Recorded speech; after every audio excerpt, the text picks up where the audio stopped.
Қайырлы күн барша көрермендер, менің каналыма қош келдіңіздер. Бүгін сіздермен бірге клубничная мохито дайындайтын боламыз. Ол үшін видеоны соңына дейін көріп, менімен бірге болыңыздар. Ұнаса, лайк, комментарий қалдырып отырыңыздар. Ол үшін алдын ала керек қоспаларымызды дайындап аламыз.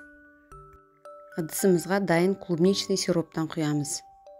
Жуып тазалап алған клубникаларымызды ортасынан бір бөліп турап аламыз. Мына жерде менің клубникаларым өте майда болды.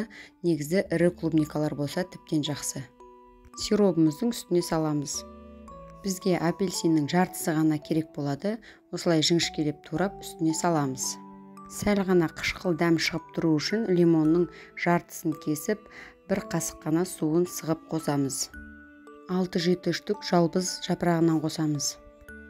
Қалауларыңыз бойынша спрайт немесе сарыағаш қоссаңыздар болады. Жақсылап араластырамыз. Үстіне мұз салып ұсына берсеңіздер болады. Ыстық күндерде шөліңізді басатын осындай дәмді мохитоны міндетті түрде өз қолдарыңызбен жасап ішіңіздер. Ұнаса менің каналыма тіркеліп қоңыраушаны басып қоюды ұмытпаңыздар. Алдыда әлі де әртүрлі оңай жасалатын тағамдардың, сусындардың рецептерін салатын боламын. Сіздермен бірге болған меруерт ас болсын.